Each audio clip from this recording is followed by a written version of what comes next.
Hello guys and girls, and welcome back to another episode of Seb Talks Sports, sponsored by Memsham UK, the place to go to for brand new, authentic signed NFL memorabilia. That intro music and podcast theme was created by All-Pro New York Giants running back, now music creator and friend of the show, David Wilson. Go and check him out on all of his social media platforms at @4StillRunning on Twitter and Instagram, and his music under David E. Wilson across all good music streaming services. He's free for business, so drop him a message if you want some beats for your podcast, advert, commercial, absolutely anything you need. Before I get into this episode, I just want to say that if you're not already following Seb Talks Sports across all platforms, then please do. You can find me on Facebook, Seb Talks Sports, YouTube, Seb Talks Sports, Twitter Seb Talks Sports, and Instagram, where I'm primarily active. Again, it's Seb Talks Sports. Today I've got a very special guest because it's the man whose work you just heard at the top of this episode, an all-pro running back who holds the Giants franchise record for all-purpose yards in a single game when going off for 327 yards and 3 touchdowns in 2012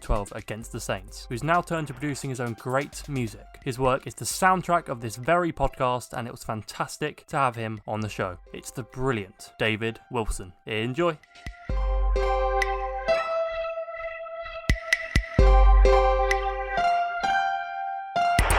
My guest today is an all-pro running back and holder of the New York Giants franchise record for all-purpose yards in a single game when he burned up the Saints defense in 2012 for 327 yards and 3 touchdowns. And now he makes music for his fans to enjoy. It's an absolute pleasure to welcome David Wilson to Seb Talks Sports. David, how are you? I'm doing great, man. I'm glad to be on the show. You got it, man. Thanks for coming on today. For sure. What would you say were your earliest memories of playing football, and how did you end up becoming a running back in particular? Yeah, so my earliest stages of playing football, actually, I was like 2 years old, and I had a Redskins uniform that my dad had purchased for me. Apparently, I was asking for it, but I don't remember that. But I remember seeing the pictures and being out on the field and posing as a quarterback and kicking the ball. And my first year playing, I really played defense. When I went to practice, I really hit the guy hard. And a drill we was doing, and everybody was like, "Oh man!" I was 8 years old at that time. But yeah, the earliest stage was like 3 years old, 2 years old playing football. Wow. Just like in a field by myself, but actually in organized competition. I was 8 years old, and I was a wild man on defense.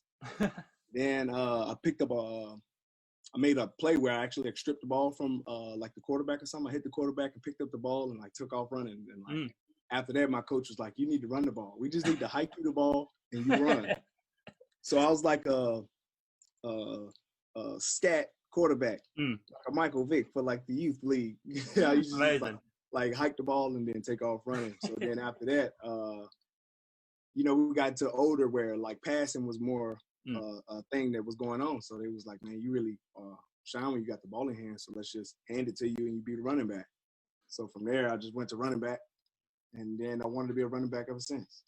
Awesome. Going to your college career now, you had a fantastic college career. 2011 ACC Player of the Year in your junior year, an award won by NFL greats including Lawrence Taylor, Calvin Johnson, Megatron, and Matt Ryan, some of the guys who have won it before. A first-team All-ACC again in your junior year, and then an ACC champion in your sophomore season in 2010 on a roster including talents such as Chargers QB Tyrell Taylor and Rock Carmichael, who I recently interviewed as well. How much did you enjoy your time at Virginia Tech, and which lesson was most valuable to you when you turned pro?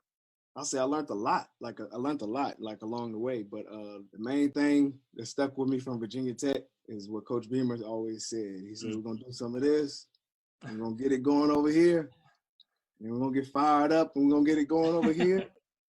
And,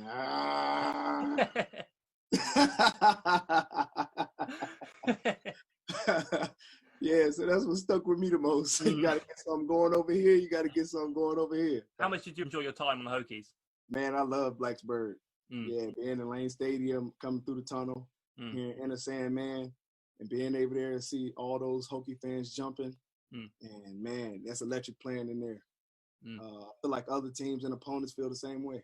Your college career meant you were a well-deserved first-round pick when you were taken by the Giants at 32nd overall. Not a lot of players in NFL history are able to say they were taken in the first round. So you're part of an elite group of players there. So how did it feel to get that call from General Manager Jerry Reese on the first night of the draft and become a New York Giant, who'd obviously just won the Super Bowl? So what did it mean to you and your family? Man, it was life-changing. And it was something that I had worked for a long time. Like I said, I started playing when I was 2, like putting a helmet on and stuff. Yeah. So, man, and wanting to be and declaring that I wanted to be in the NFL at the age of 8. And taking the strides to do that, that night meant a lot. Yeah, that night meant a lot. So waiting for that call and all the other teams picking their players, and you just waiting for your chance to get your phone ringing. And, big New York called me 201, and there was a New Jersey area code, and I knew exactly who it was. So I answered the phone, and I was ecstatic, man. And I was excited to get up there and get to work and start playing with my teammates because I love football. It's a passion. Absolutely. Okay, so I've got to talk about that Saints game because on the 9th of December 2012, MetLife Stadium, in a 52-27 win over the Drew Brees-led Saints, got a total of 327 yards, 100 rushing and 227 on kick returns, which is a record that still stands to this day as the most all-purpose in a single game for the New York Giants across their entire history. Yeah. What does that achievement mean to you? And can you describe that feeling when you crossed the end zone for the third time that game? Yeah, so like we said, being drafted to the Giants was already a big deal. And, this elite group, an organization looks at you as like, yeah, we can bring you on and really help build the team around you kind of thing. That's what you normally do with your first pick. You kind of try to pick somebody you can build your team, kind of go that direction with them. So, man, that was ecstatic. And then when I got that night, just going into that game, everything was clicking right, and everything was clicking right in practice. And I knew I could go out there and just run. So at that point of the season, I just really was coming on and just coming close to getting big kick returns throughout the season, as you mentioned, having the most kick return yards. But stuff like that coming close. And then just that week, it was just like, man, I'm just run. I'm going this time. So the first time it was close, and I was like, no, we're not starting this again. We're not having a bunch of close ones. I'm getting one this game. Yeah. So, man, credit to my teammates and everybody else around me to help me accomplish all that because, it was some key blocks and, they set it up perfect. And I was able to use my talent and just run and create memories for everybody in that stadium and everybody watching TV that night. They got to live and be in that moment with me. So that was special. And that obviously 2012 season was a particularly special one for you because your ability on special teams meant you were included in the 2012 All-Pro team, which is non-shared by some of the players that year, including Peyton Manning, Tom Brady, Adrian Peterson, obviously MVP that year, Calvin Johnson, Tony Gonzalez, Rob Gronkowski, JJ Watt, DeMarcus Ware. The list goes on and on. This is an incredible list of players, some of the best players to ever play. So what does that 2012 All-Pro status mean to you? How does it feel to stand alongside some of those great players? Yeah, I don't know if you remember my rookie season started off rocky, kind of. I laid it up in the preseason and then going the Cowboys and then I fumbled. And everybody was like, I showed emotion. Not only did I fumble, I showed emotion and I showed how passionate I was for the game. When you're supposed to have this kind of poker face kind of mentality. So in being in the big spotlights of New York, they ate that up. And but that didn't change me. I always had a passion for the game and I was always going to carry it that way. As if you watch me throughout my career, you'll see me trying to get my teammates pumped up and stuff like that. Yeah. And trying to be involved and be a spark for that team. So Coach Coughlin actually named me the spark of the team that year. And he was like, man, when you get that kick return going, you get the offense, you set us up real nice. And you that spark for the team. So having a Super Bowl coach call you that. Yeah. And having people on the field and your teammates looking at you for that.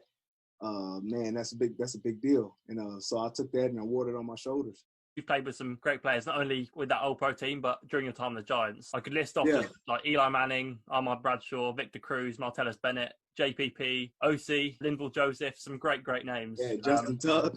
yeah. But who would you say was the greatest ever teammate you ever had? And as a running back, who was your toughest ever single opponent?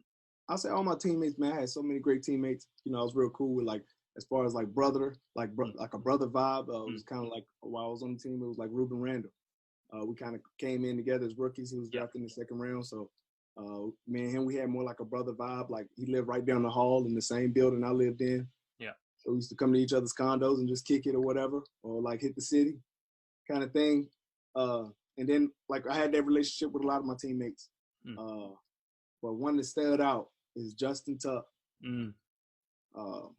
When I got there as a rookie, I was rolling my jersey up so you can see my six pack, right? So I'm out there.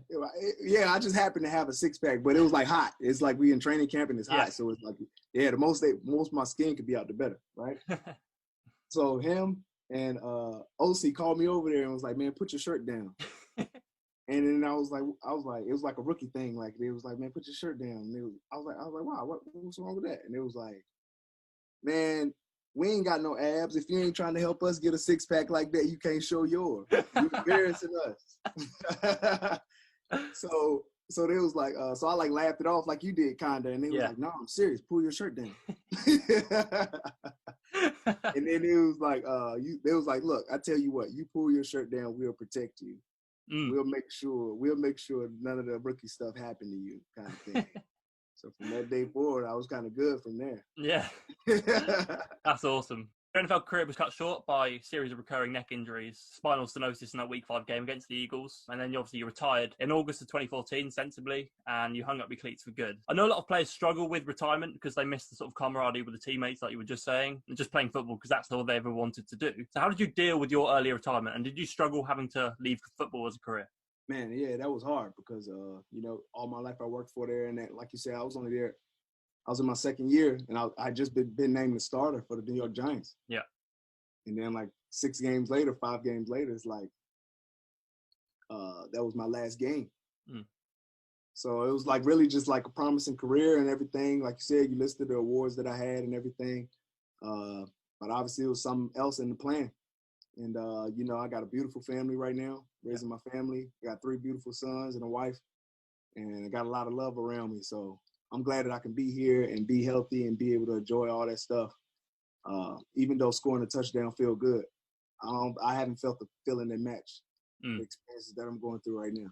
It's a great time for you right now because since retiring, you've made great use of your time and started making music, which is awesome. Yeah. We can see you in your studio right now, which looks really cool. And I'll say my favourite track's probably For Optimum, but I love all the tracks and I can't wait to see what you've got in the future. Yeah, some great stuff. So what made you want to get into creating music, and what goals or collabs do you have for the future you can share?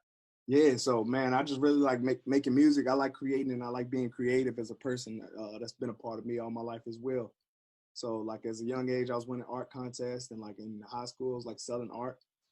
I went to an art school in Woodrow Wilson. So like, just they like kind of like, my dad worked for the Smithsonian Museum in Washington D.C. So like growing up, I'm around all this like different cultures and different like aspects of life. So it just like, my dad was creative, and it just kind of rubbed off, And my mom also like is very creative. So man, I just got into music because I really was liking the sounds and was inspired by Michael Jackson. And then when I heard like artists like Kanye West, like, and seeing them like make their own beats and like seeing like, oh, that's how you can create it. You can create these things you like. And it like open your horizon. So like you get down and you can just get dirty with it, and just like I had since I had the time to like actually sit down, and I actually taught myself how to make beats and record and everything, and just start working on it bit by bit. And now whenever I hear a song, or I'm inspired by an artist, or I'm inspired just by life, I can just come down right now in my studio and record it. And that moment that I record will be there forever. Yeah. And it'll be here longer than me. Just the other day, like my oldest son is 3 years old. As I mentioned, I got 3 of them, and 2 of them, my middle son is 2 years old. So they in the room playing, and then all of a sudden I hear them like singing the lyrics to my song, just like random. Like they just in there like just enjoying themselves, and then I hear them like, it's okay, I love you. And it's like, man, I'm glad I'm saying something positive actually on my music as well, because like kids pay attention and they inspired. So I don't know if you can hear this. Can you hear this? Yeah. Yeah, so this is a beat that I was like working on. Oh, nice. So like I like to like put the melodies in and like kind of keep like a sensual, relaxing moment. Yeah. But then like I know people like turn music as well. So I like add the turn parts in there too, like in some of my music and some of my beats. So like on this one, you'll hear the like bass drop and the drums kick in. So let the listeners enjoy. Yeah. Hey.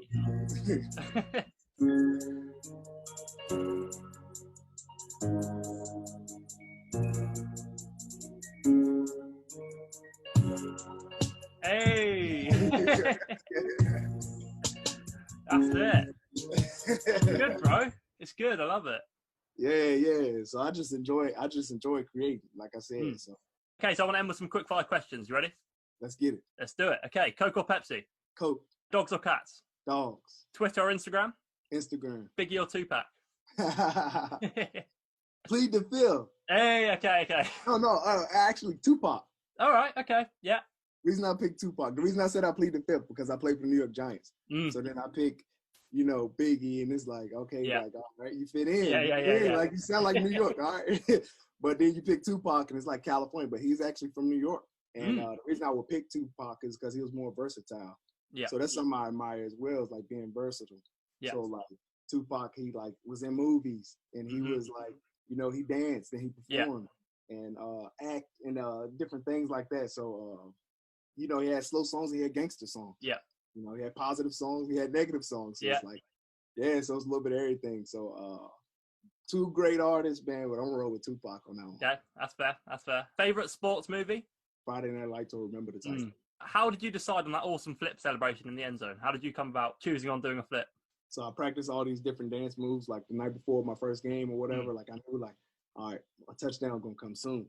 So I'm practicing these dances, and when I get happy, man, I just like go to the first thing, and then the backflip just came out.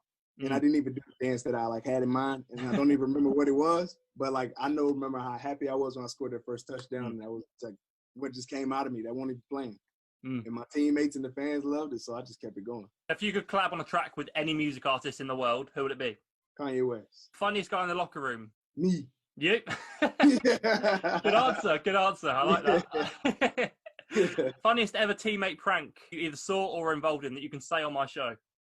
I remember DeMontre Moore. Remember DeMontre Moore? He got drafted from Texas A&M, I think. Yeah. He came in the locker room, and they're trying to rookie him, right? Yeah. And it took the whole defensive line, all the DBs and the whole defensive line, and like some miscellaneous guys to like get him under control. Yeah. So that was funny to see. Greatest running back of all time? Jim Brown. And lastly, what's the New York Giants record going to be for the 2020 season? Man, they got a good team. They got a good running back, a good quarterback. They're bringing in some good receivers and got some good veteran receivers already there. They got to make the playoffs. They got to make the playoffs this year. Yeah. At least. I'm not saying they got to, like, from David. I'm saying with the tools they have, there's no reason they shouldn't make the playoffs. So I see them winning over 8 games. David, thanks so much for your time today. I really appreciate it. Where can people find you on social media and check out your music as well? Yeah, you can go to soundcloud.com/David E. Wilson, or you can also search my Instagram and type it in there, or search David E. Wilson Music, and it'll pop up. I got music on all kinds of platforms: Spotify, Tidal, iTunes, Apple Music, SoundCloud, all of it. So, like, check me out. Yeah, awesome, man. I'll make sure to leave all your links below so people can find you. And I also want to let people know I produce and make beats. Hey. So, you want any beats for, like, podcast or, like, commercial advertisement, or you want to make a new song, maybe you want to be the new Kanye West. I got beats for you. You can record, and we can collab, and then we can see how far we can go. Awesome. Yeah. Cool. Well, I'll make sure to leave your links below so people can find you and reach out to you. For sure. That was my interview with All-Pro Giants running back and all-round great guy, David Wilson. Make sure to go and follow David across all of his social media accounts and check out his music on all good music streaming services. All the links you need are in the description of this episode. I've got many more great guests coming very soon, so stay tuned right here on Seb Talks Sports. And to take us out as usual, here's another brilliant track by All-Pro New York Giants running back, turned music creator and friend of the show, David Wilson. Catch you soon, guys.